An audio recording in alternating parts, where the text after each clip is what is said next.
আমার চ্যানেলের পক্ষ থেকে সবাইকে অনেক অনেক ভালোবাসা জানিয়ে শুরু করছি আজকের রেসিপি। আজকে তৈরি করব আমি মুসুরির ডাল দিয়ে ডাল চচ্চড়ি বা চাপানো ডাল। তার জন্য কেটে নিয়েছি এখানে একটা আলু ছোট ছোট করে, পেঁয়াজ, টমেটো, কাঁচা লঙ্কা আর কুচি করা রসুন। আর এখানে নিয়ে নিয়েছি মুসুরির ডাল। তো সবার প্রথমে ডালটাকে একটা ছোট কড়াইয়ের মধ্যে নিয়ে নিচ্ছি। আমি এখানে 2 কাপ ডাল দেবো। আপনারা ডালের পরিমাণ ইচ্ছা মতো কম বা বেশি দেবেন। তো সবার প্রথমে ডালটাকে ভালো করে ধুয়ে পরিষ্কার করে নেব। ডালটাকে ভালো করে ধুয়ে পরিষ্কার করে নিচ্ছি।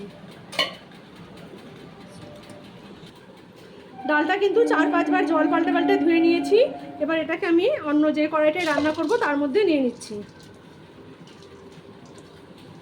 প্রথমে দিয়ে দিচ্ছি 6-7টা কাঁচা লঙ্কা। ঝালটা নিজেদের পছন্দ মতন কম বেশি করে দেবেন। দিয়ে দিচ্ছি রসুন কুচি, 4-5 কোয়া রসুন মিহি করে এইভাবে কুচিয়ে নিয়েছি। একটা টমেটো কুচি কুচি করে ছোট ছোটোভাবে কেটে নিয়েছি। আর এখানে একটা বড় সাইজের পেঁয়াজ, সেটাকেও কুচো করে কেটে নিয়েছি। সব এর মধ্যে দিয়ে দিচ্ছি। আর দিয়ে দিচ্ছি একটা ছোট ছোট করে সরু সরু করে কেটে নেওয়া আলু। আলু না খেতে চাইলে আপনারা কিন্তু নাও দিতে পারেন। এবার এর মধ্যে দিয়ে দেবো পরিমাণ মতন লবণ।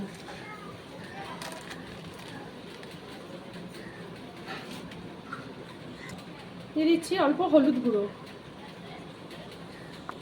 দিয়ে দিচ্ছি সর্ষের তেল। এখন অল্প দিলাম, পরে আবার অল্প সর্ষের তেল লাগবে, তাই জন্য এবার এটাকে কিন্তু খুব ভালোভাবে আমি হাত দিয়ে মাখিয়ে নেব।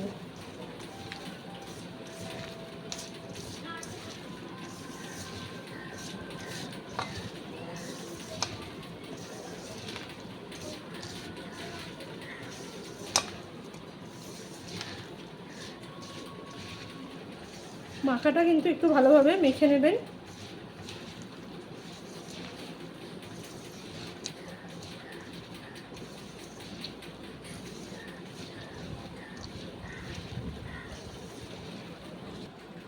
এবার এর মধ্যে দিয়ে দিচ্ছি পরিমাণ মতন জল।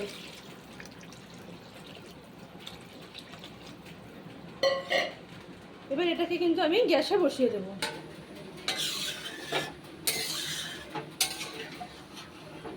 এটাতে কিন্তু আরেকটু জল লাগবে, কেন পরে আর জল দেব না, তাই আগে যতটা জল দেওয়ার দিয়ে দিচ্ছি।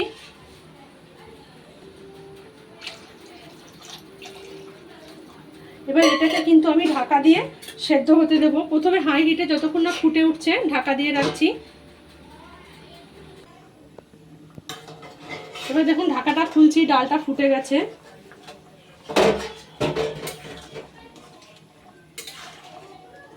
এবার একবার ভালো করে নেড়ে দিলাম।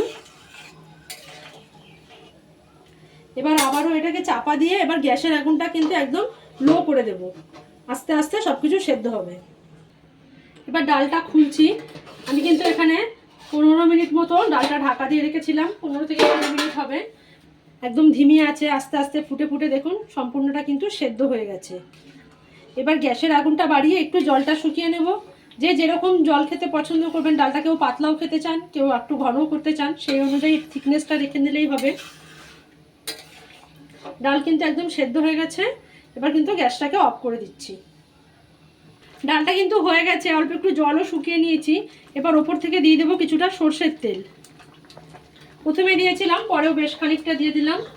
এবার এই সর্ষের তেলটা দিয়ে গ্যাসটা বন্ধ করে দেবো আর এটাকে ভালো করে ডালের সাথে মিশিয়ে ডালটা থালা চাপা দিয়ে ঢাকা দিয়ে রেখে দেবো। তো তৈরি হয়ে গেছে কিন্তু আমার এইভাবে একবারে চাপানো ডাল বা ডাল চচ্চড়ি।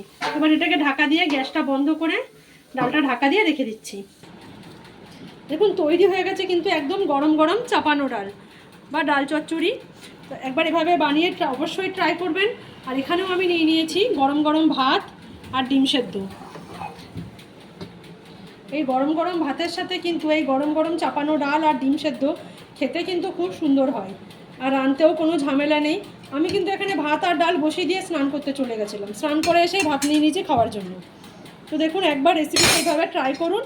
আর প্লিজ চ্যানেলটা সাবস্ক্রাইব করুন, লাইক শেয়ার কমেন্ট করে পাশে থাকুন। সকলকে অনেক ধন্যবাদ।